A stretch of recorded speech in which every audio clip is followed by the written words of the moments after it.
여러분, 이번 한 주간 동안 이 출애굽기 묵상은 우리에게 많은 인내를 요했습니다. 복잡한 성막 제작 과정이 나오고 여러 가지 또 골치 아픈, 그냥 읽어서는 도무지 이해하지 못하는 이 연필로 기록을 하지 않으면 무슨 말인가조차도 이해할 수 없는 그런 복잡한 이야기들이 많았기 때문입니다. 그런데 여러분, 이 복잡한 과정 속에 우리가 꼭 놓치지 말고 봐야 될 사람이 있습니다. 오늘 본문, 이번 주 본문만이 아니고 출애굽기를 보면서, 모세 오경을 보면서 꼭 들여다봐야 될 사항이 있는데, 그게 뭐냐면은 모세를 놓쳐서는 안 됩니다. 모세를 자세히 들여다보는 것이 필요합니다. 특히 그의 120년 생애 중에 하나님의 종이자 이스라엘의 지도자로 살았던 마지막 40년은 우리에게 시사하는 바가 매우 큽니다. 성숙한 성도상이 뭔가, 어떤 사람이 성숙한 성도인가를 보여주는 좋은 모범이 될 수가 있습니다. 심지어는 예수 그리스도의 그림자마저도 모세를 통해서 우리가 발견할 수가 있습니다. 오늘 본문은 모세의 마지막 40년 인생 중 처음 여정으로, 마지막 40년의 처음 여정으로 모세가 백성의 온 회중을 모으고 말하는 내용입니다. 이렇게 백성을 모으고 말하는 것이 모세의 주된 일입니다. 그가 큰 일을 한 것 같습니다만 실제로 그가 한 일은 지극히 단순합니다. 백성들을 모아놓고 하나님 말씀을 전달해 주는 것밖에 이분이 한 일이 그렇게 많지 않습니다. 홍해를 모세가 가른 것이 아닙니다. 모세가 한 일은 가만히 있어서 하나님이 하시는 일을 보라, 그 말밖에 한 거 없어요. 하나님이 마른 땅처럼 이렇게 갈라놓으니 이제 지나가라, 이 말밖에 한 말이 없어요. 자기가 반석에서 샘을 솟게 한 것이 아닙니다. 하나님 앞에 기도하고 하나님이 반석을 가리키라, 그래서 반석에서 물이 터져 나와 백성들의 해갈을 시킨 그 일밖에 한 거 없어요. 그냥 하나님이 하라는 대로 하고 하나님이 지시하는 곳으로 이 백성들을 이끄는 그 일밖에 없습니다. 오늘 본문에도 두 번이나 반복해서 하나님의 말씀을 전달하는데, 첫 번째는 안식일은 거룩한 날이니 쉬라는 말이고, 두 번째는 성막과 그 기구들을 위해 필요한 물품을 가져오너라 하는 말입니다. 이것도 자기 자신의 말이 아니고 여호와께서 하신 말씀을 전달하고 있습니다. 1절을 보시면 여호와께서 너희에게 명령하사 행하게 하신 말씀이 이러하니라, 그래서 안식일을 지키라 하는 말을 했고, 4절 말씀에 보면은 여호와께서 명령하신 일이 이러하니라 하는 말로 성막을 짓는 데 필요한 물품들을 가지고 오너라 말을 대신했습니다. 여호와의 말씀이 이러하니라, 이게 모세가 한 말 전부입니다. 출애굽 이후 지금까지 모세의 말들을 한번 살펴보면 자기의 말을 한 적이 거의 없습니다. 이렇게 보면은 모세는 자신의 말을 잃어버린 사람처럼 보이기도 합니다. 말만 잃어버린 것이 아니고 자기 자신도 잃어버린 사람처럼 보입니다. 하나님이 이제 이리 올라오너라 하면 올라가서 하나님 말씀하시는 걸 듣고, 하나님이 이제 내려가서 백성들에게 전하라 하면 아무 소리 않고 내려와서 그대로 전하는 것이 모세였습니다. 하나님, 이건 너무 복잡합니다. 좀 쉽게 해주십시오. 이건 너무 어려우니 저렇게 해주십시오 라고 말한 적이 단 한 번도 없습니다. 묵묵히 듣고 기억했다가, 기록을 했는지 기억했다가 내려와서 백성들에게 그대로 전하는 것만 했습니다. 마치 충견처럼, 충성스러운 개처럼 하나님이 앉으라면 앉고 서라면 서고 하는 사람이 모세였습니다. 그러느라고 모세는 두 번이나 40주야를 먹지도 마시지도 못하고 꼬박 하나님 앞에 앉아있기도 했습니다. 두 번이나 그렇게 했습니다. 그 사이에 산 아래에서는 백성들이 아론을 충동해서 금송아지를 만들어내는 사건도 벌어졌습니다. 이 금송아지를 만들었다는 것은 정치적으로 보면 모세에 대한 반역입니다. 반역이 일어나기도 했습니다. 그럼에도 불구하고 그는 하나님의 명령이 내려지지 않았기 때문에 산에서 내려오지도 못했습니다.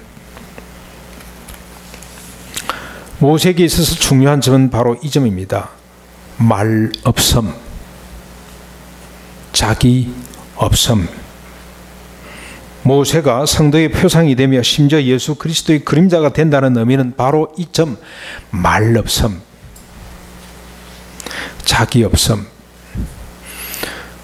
예수님께서 이 땅에 계실 동안에 천국 복음을 선포합니다. 사람들이 깜짝 놀라면서 막 예수님을 존경하고 우러러 보니까 예수님께서 뭐라 그럽니까? 왜 나를 보냐? 하나님을 보라. 나는 내 말을 하는 것이 아니다. 하나님께서 하신 말씀을 내가 전달할 뿐이다 라고 말씀을 하셨어요. 나를 보지 말고 하나님을 보아라.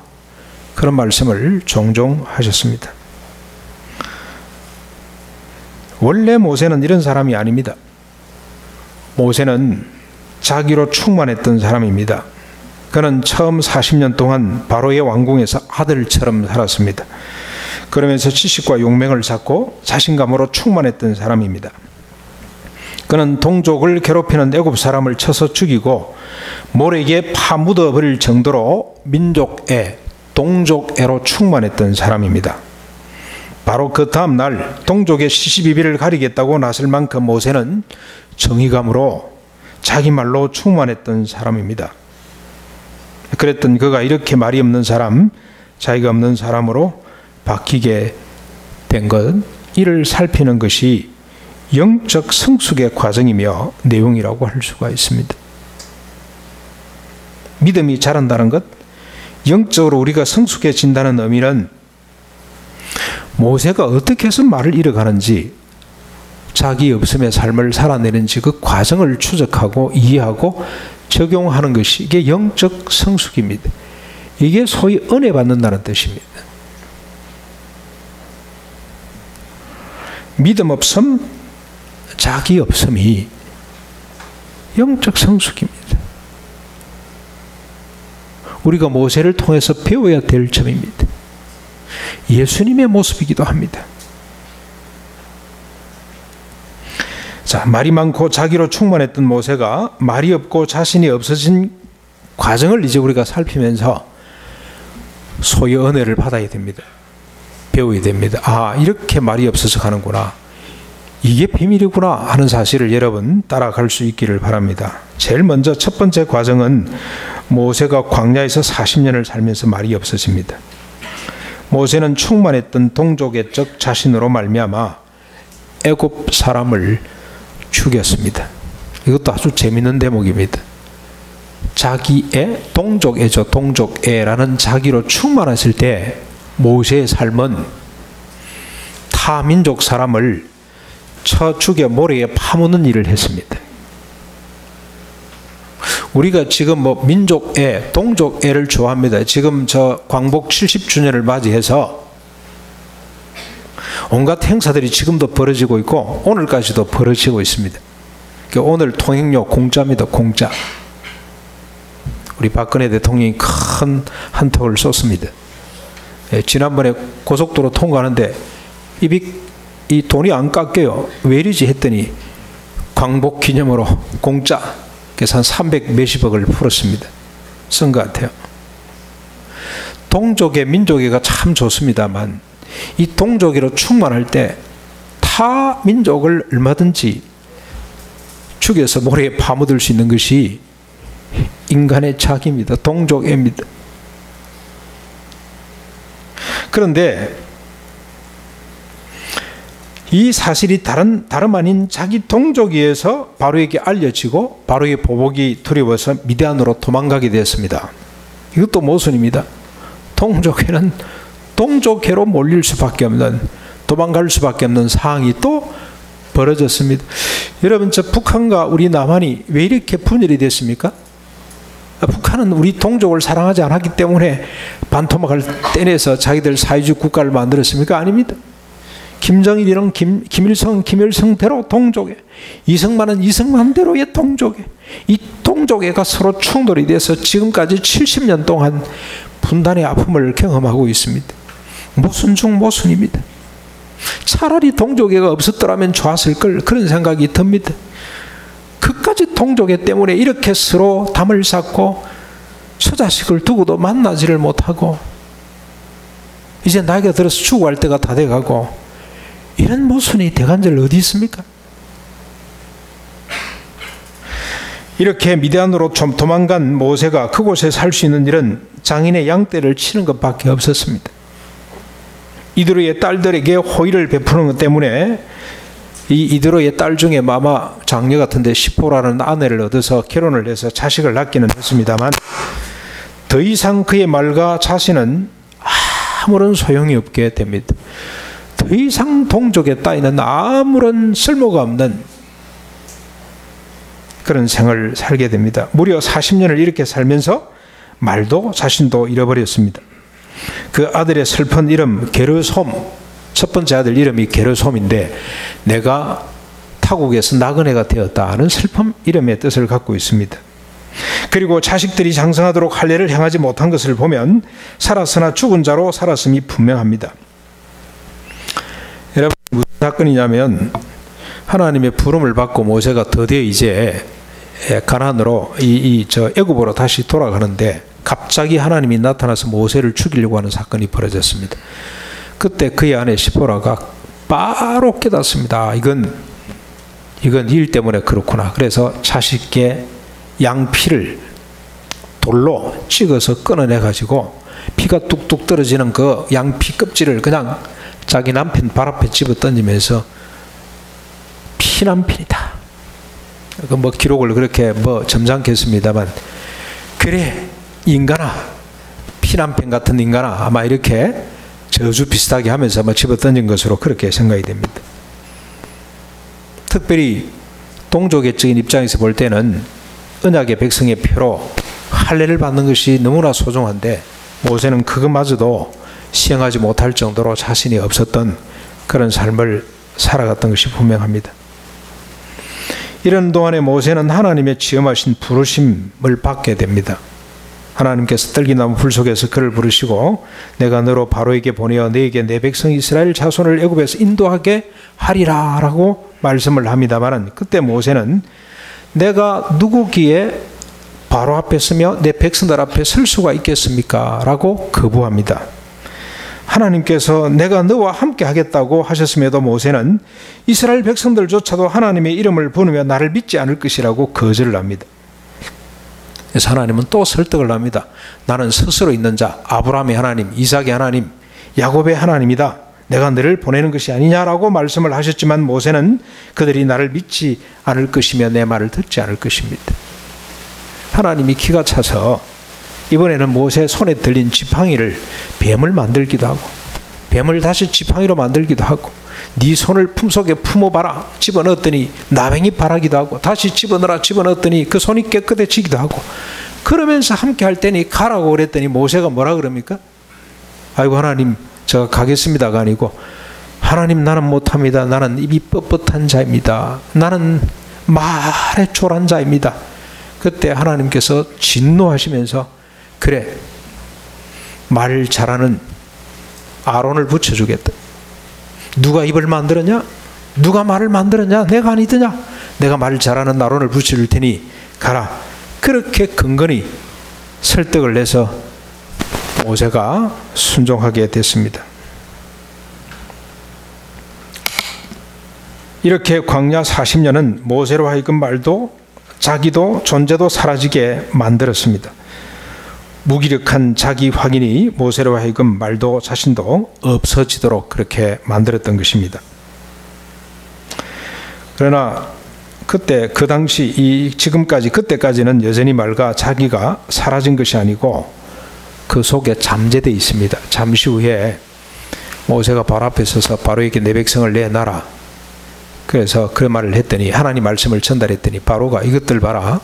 게을러 터져가지고 시간이 많아서 이 짓을 한다. 이런 생각을 한다. 그래서 집도 주지 말고 벽돌을 굽게 하라.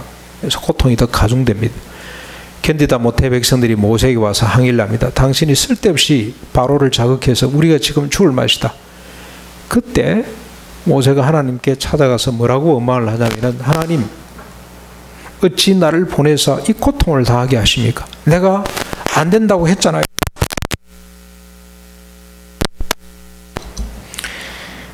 그러면서 하나님을 원망하는 말이 바로 튀어나옵니다.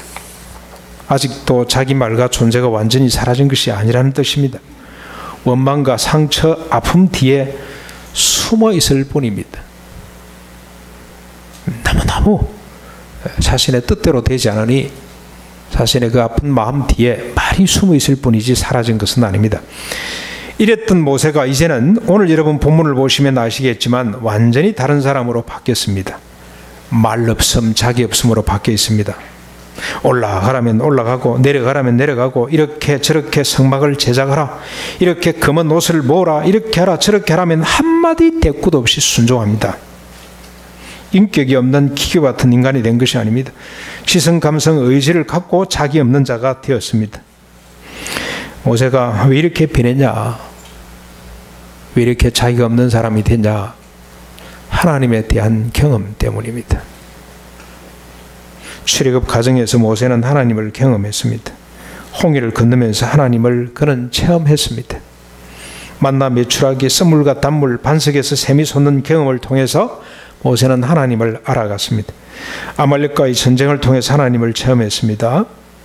하나님에 관한 경험과 그로 인한 지식이 모세로 하여금 하나님 앞에서 말 없는 자, 자기 없는 자가 되도록 했습니다.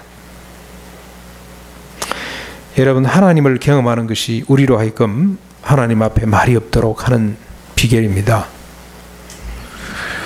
하나님의 크신 능력을 체험하고 나면 우리 자신을 한순간 잊어버릴 수가 있습니다. 예를 들어서 여러분, 돈 많은 사람들, 수천만 원의 재산을 가진 사람이 수천억이나 수조 재산을 가진 사람 앞에 재산에 대해서 할 말이 있겠습니까? 저 같은 사람이 이건희 씨는 지금 병원에 계시니까 소통이 안 되고 그 아들 이재룡 씨를 만나가지고 재산 정식에 대한 이야기를 제가 할 수가 있겠습니까? 그 앞에 제가 말을 잃을 수밖에 없어요. 그냥 듣기만 해야 돼요. 모세도 크신 하나님을 경험하면서부터 자기 말을 잃고 자신을 잃어가기 시작합니다. 그런데 진정으로 모세가 말과 자신을 잃게 한 원인이 또 있습니다. 하나님의 말씀입니다. 하나님의 명령, 하나님의 계명, 하나님의 율례 다양하게 표현됩니다만 하나님의 말씀이 모세로 하여금 자신의 말과 자기 존재를 잃게 만들었습니다.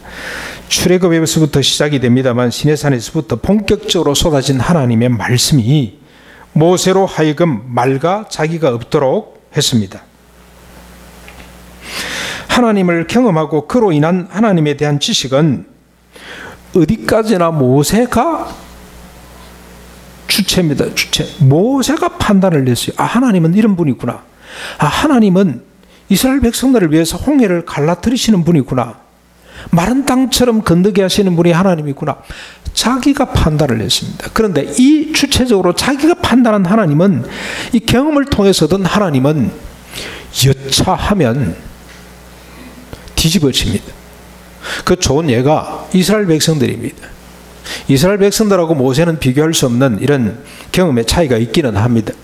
그러나 이스라엘 백성들도 꼭 같은 경험을 했습니다. 그런데 모세가 40일 동안 보이지 않자 즉각적으로 금송아지를 만들어 냈습니다. 그래서 하나님에 대한 경험, 이 경험은 온전한 실체가 되지를 못합니다. 우리 자신과 말을, 모세 자신의 말과 자신을 잃어버리게 한 근본적인 동의는 되지를 못했습니다. 그러나 모세는 그 생에 마치는 순간까지 다시는 자기 자신의 말과 존재가 살아나지 않습니다. 꼭 한 번 하나님을 향해서는 이 백성을 내가 낳았습니까? 왜 골치 아픈 백성을 제게 맡겼습니까? 원망을 냈고, 백성들을 향해서는 이 패역한 백성들아 하고 과음을 질렀습니다. 그러나 곧바로 후회하고 다시는 그렇게 원망하지 않습니다. 죽을 때까지 잠잠합니다. 심지어 비스가 산 꼭대기에 올려놓고 가나안 땅을 보여주면서 너는 여기까지다. 그리고 죽고 없어져 버렸습니다. 그때 때도 하나님 억울합니다. 하나님 왜 이러십니까? 저 땅에 한번 들어가게만 해 주십시오. 이런 말을 하지 않습니다. 말이 없었습니다. 자신이 없었습니다. 그 비결이 뭐냐? 하나님을 체험한 것을 넘어서 하나님 말씀을 알았기 때문입니다. 하나님의 말씀은 전적으로 하나님이 주체가 되는 거죠. 모세는 단지 듣는 것만 필요합니다. 듣는 것. 그래서 여러분, 모세가 신명기에 보면은 하나님의 말씀을 총정리하면서 뭐라고 선포를 하냐? 들어라 이스라엘아. 5번이나 반복해서 들어라 이스라엘아. 들어라 이스라엘아. 하나님 말씀이 너무 위대하고 크기 때문에 그 하나님 말씀을 들어라. 그 말을 계속 반복해서 하면서 하나님이 그동안에 주신 율례들을 다시 정리해서 총정리해서 다시 그 백성들에게 설교 형태로 들려주는 것이 그의 마지막 사역이었습니다. 하나님 말씀이 특히 그 말씀의 의미와 가치를 깨달을 때 모세는 더 이상 자기 말이 필요 없어지게 됐고 자기 존재가 필요 없게 됐습니다. 여러분, 이 부분은 하나님의 사람 다윗에게도 우리가 동일한 모습을 볼 수가 있습니다. 시편 19편에 보면은 다윗이 놀라는 것 하나 있습니다. 이 우주 만물을 바라볼 때마다 다윗은 감탄을 금할 수가 없습니다. 이 우주 만물을 볼 때마다, 그 중에서도 그 중심의 태양을 볼 때마다 다윗은 하나님을 찬양하지 않을 수가 없었습니다. 그런데 이 우주 만물보다도 더 위대한 것이 하나 있는데 그게 뭐냐? 하나님 말씀입니다. 태양보다도 더 찬란하고 태양보다도 더 위대한 하나님을 고백하지 않을 수 없게 만드는 것인데 그게 뭐냐면은 말씀입니다. 말씀. 모세를 통해서 주신 613가지 말씀 그 자체가 태양보다도 우주보다도 더 위대하고 영광스럽고 신비스러웠습니다. 그래서 말씀을 주신 하나님께 감사하는 것이 19편의 특징입니다. 그런데 말씀 중에서도 그 말씀을 받고 보니 자신이 죄인이요. 근데 그 말씀을 다시 들여다보니 이 죄인된 자신을 이제는 구원하신다는 하나님의 말씀이 그 속에 박혀 있기 때문에 그 말씀이, 그 말씀 중에 말씀은 구원입니다. 구원. 예수 그리스도 십자가 부활로 말미암아 자기를 새롭게 만들어 주신다는 이 말씀 앞에 그는 탄복할 수가 없었습니다. 할 수밖에 없었습니다. 19편의 구조는 그렇게 되어 있습니다. 오늘 그리고 자신의 말을 잃게 한 본문은 두 가지입니다. 두 가지. 하나님 말씀 중에 두 가지인데 한 가지는 안식일을 지키라는 말씀이고 또 한 가지는 우리가 이미 보았듯이 성막과 그 기구에 필요한 물품을 가져오너라는 말씀입니다. 먼저 안식일에 관한 말씀을 한번 보십시오. 왜 모세가 말을 잃었는지, 왜 자기 자신을 잃어버렸는지 말씀 앞에 살펴볼 수가 있습니다. 2절 3절인데 엿새 동안은 일하고 일곱째 날은 너희를 위한 거룩한 날이니 구별된 날이니 여호와께 엄숙한 안식일이라. 엄숙하다는 말은 특별한 뜻입니다. 여호와께 특별한 날이라. 누구든지 이 날에 일하는 자는 죽일지니 안식일에는 너희 모든 처소에서 불도 피우지 말지니라. 모세가 이 말씀 앞에 왜 자신을 잃어버리냐? 자기 말을 잃어버렸냐? 이 말씀이 주어지는 순간 인간의 의식 속에는 인간을 위한 쉼이라는 개념이 생성되기 시작합니다. 인류 역사상 처음 있는 이야기입니다.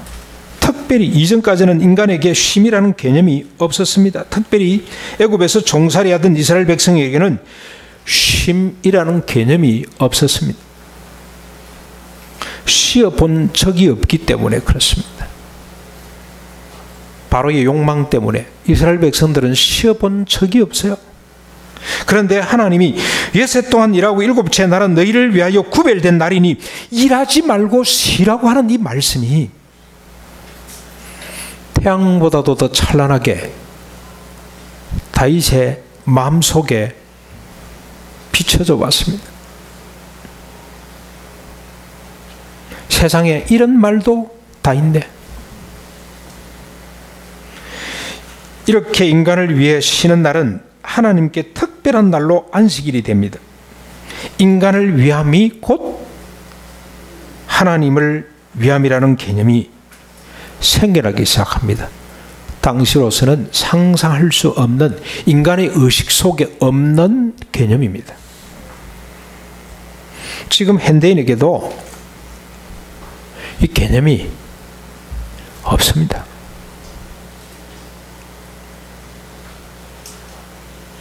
이날은 처소에서 불도 피우지 말아야 합니다.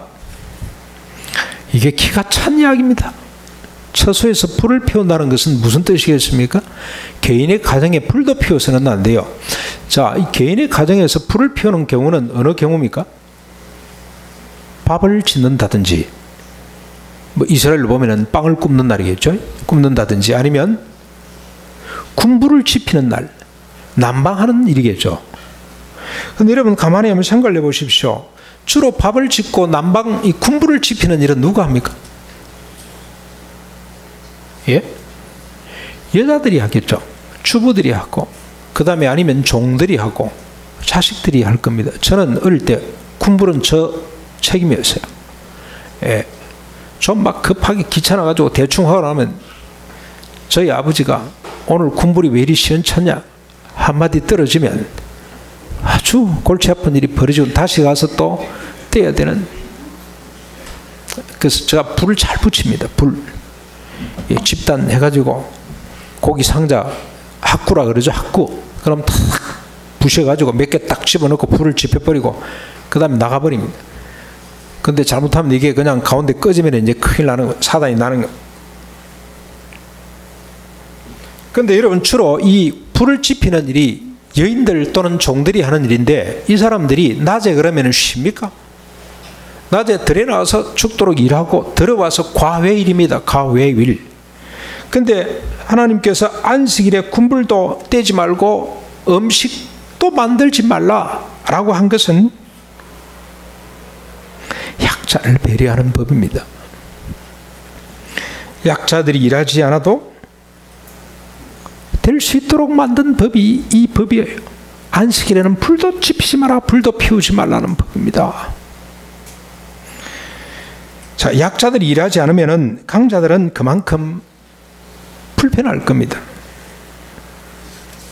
예, 굳은 떡을 먹고 추운 장막에서 지내야 된다는 뜻이죠.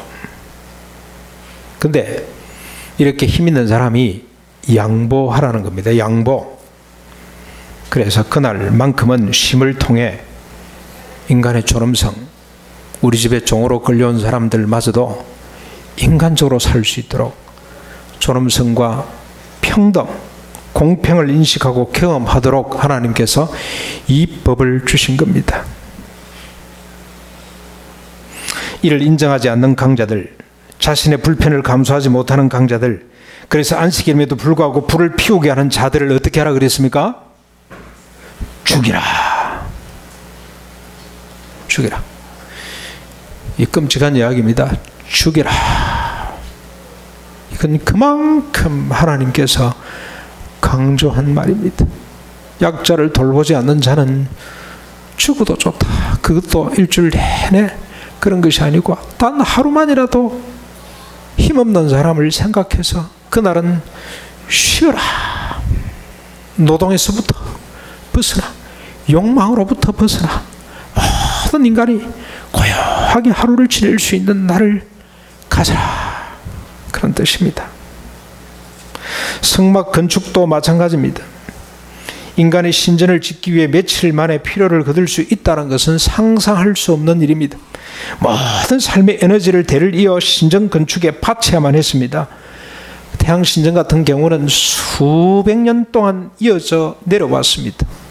자자손손 되도록 자신이 자원하는 심정이 아니라 반강제적으로 끌려가서 신전을 짓느라고 한평생을 소진했던 것이 인간의 역사입니다. 그런데 하나님께서 얼마나 작은 규모로 만들려고 하셨든지 그것도 자원하는 심정으로, 여러분 36장 2절부터 몇 절까지입니까? 이게 7절까지 보면 어떤 일이 벌어졌습니까?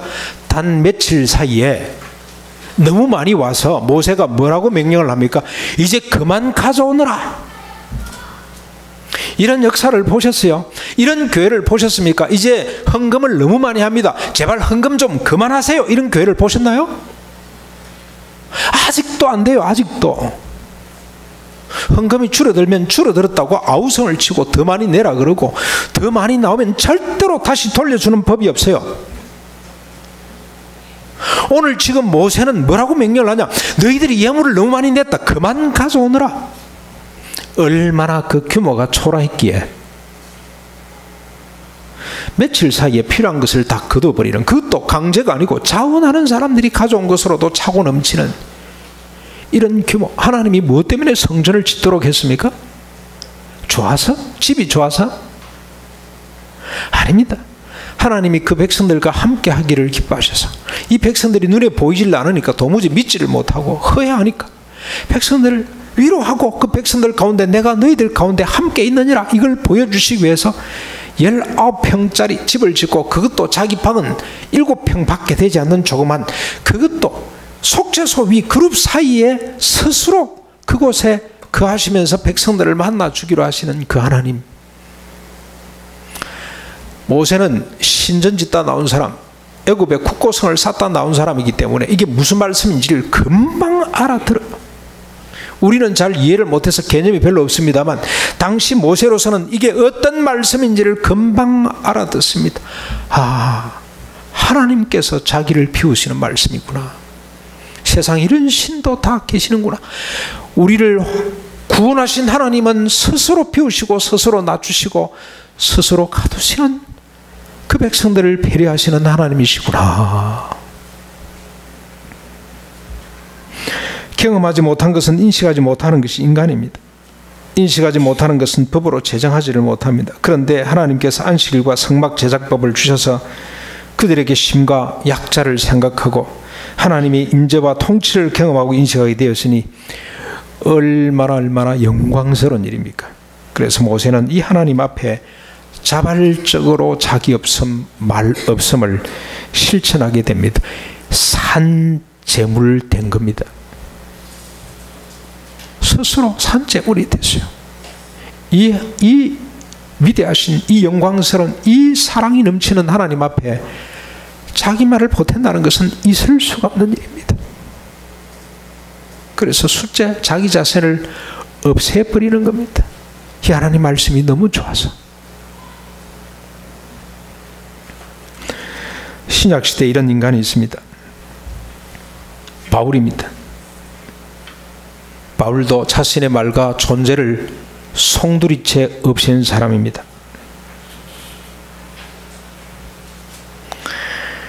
어떤 말 앞에 바울은 이렇게 자기를 없앴냐? 로마서 14장 8절 9절에 보면은 이런 말씀들이 쭉 나옵니다. 형제를 위해 부딪힐 것이나 그칠 것을 두지 않도록 죽어도 주를 위해 죽고 살아도 주를 위해 사는 이 비밀을 바울이 말씀을 통해서 깨달았습니다. 예수 그리스도 십자가 부활을 통해서 이 비밀을 깨달았습니다. 다시는 자기 자신을 위해 살지 않고 형제를 위해 사는 이 비밀의 말씀을 다윗은 듣고 바로 이거다. 그래서 자기 스스로를 없앱니다. 그래서 바울은 갈라디아서 2장 20절에 뭐라고 이야기를 했습니까? 내가 그리스도와 함께 십자가에 못 박혀 죽고 나니 이제는 내가 산 것이 아니고 내 안에 그리스도가 사신다. 그래서 사나 죽으나 내가 그리스도를 위할 뿐이다. 살아도 그리스도를 위해 살고 죽어도 그리스도를 위해 죽는다. 근데 그게 뭘 위해서 그렇게 하냐? 그리스도를 위해 살고 죽는 게 뭐냐? 그게 바로 형제를 위해 부딪힐 것이나 그칠 것을 두지 않는, 그게 주님을 위해 죽고 주님을 위해 사는 것이라고 그렇게 고백을 하고 있습니다. 십자가 부활 속에서 이 비밀을 그는 깨닫고 기꺼이 자기 말과 자기 삶을 부정했던 사람입니다. 모세가 이렇게 하나님 말씀의 위대함을 깨닫고 마지막 여정이 어떻습니까? 가나안 땅이, 꿈에도 그리던 가나안 땅이 내려다 보이는 그 한 산에서 조용히 자기를 소멸했습니다. 그래서 그는 시신도 남기지를 않았습니다. 그는 무덤 하나 남기지 않고 없어졌습니다. 하나님의 말씀, 하나님의 언약이 하나님의 존재가 더 크고 위대하기 때문에 자기 스스로 없어져 버리는 거예요. 한마디 불평하지 않고 조용히 사라졌습니다. 이것이 하나님 말씀의 비밀입니다. 이것이 모세를 통해서 우리가 배워야 될 영성입니다. 이것이 은혜입니다. 영적 성숙이 바로 이를 말합니다.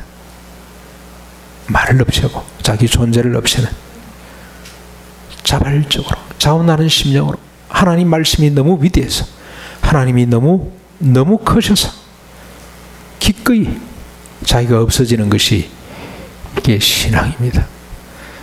사랑하는 성도 여러분, 오늘 아침 우리는 우리 자신을 한번 살펴 점검하는 시간을 가졌으면 좋겠습니다. 나는 어느 단계에 이런 영성을 가졌는지, 실패자를 양산하는 세상 속에서 좌절로 인한 말과 자신을 잃어버린 단계는 아닌지.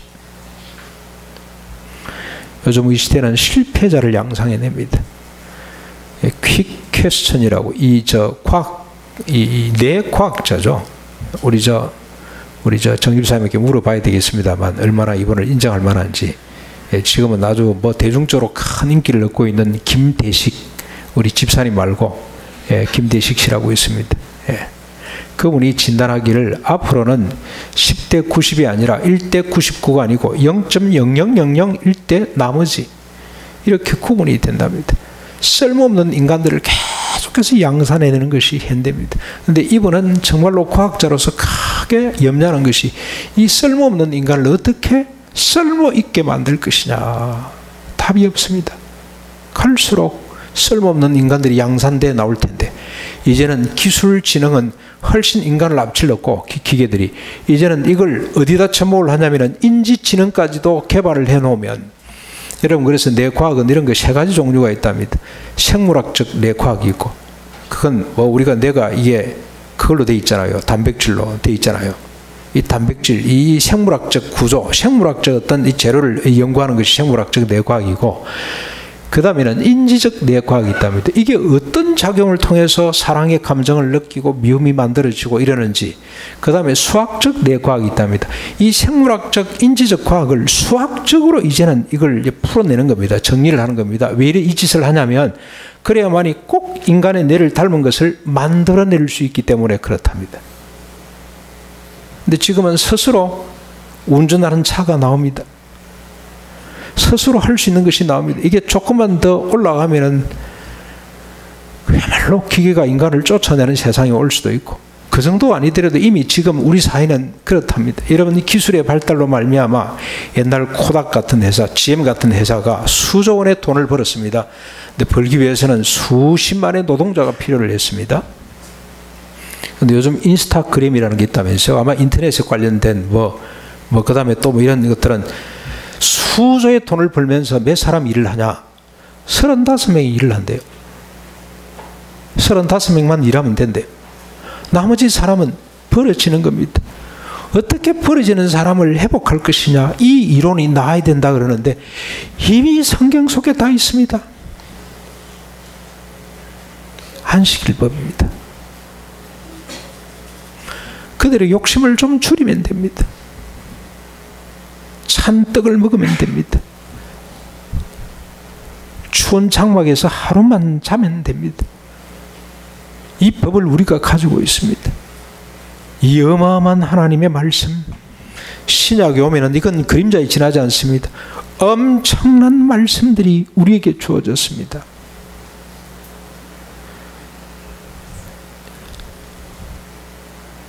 이렇게 실패자를 양산하는 세상 속에서 하나님의 위로를 받고, 그래서 기뻐서 잠시 자신을 잃어버리고 우리말을 잃어버린 그런 단계는 아닌지, 그 정도 수준을 넘어서 하나님 말씀 속에 답이 있고 하나님 말씀 속에 진리가 있다는 사실을 깨닫고 자발적으로 더 이상 말하지 않는 자신의 존재를 스스로 소멸하는 산 제물이 되는 이런 단계에 있는지를 우리가 한번 점검하시고, 모세처럼 우리도 하나님 말씀 앞에 말없음, 내 자신이 없는 존재 없음, 하나님이 용서해라, 그러면 아무 말 없이 네. 그래서 용서의 기적이 일어나는 이런 영광. 하나님 몇 번 용서할까요? 이러면서 7번 용서해라. 네.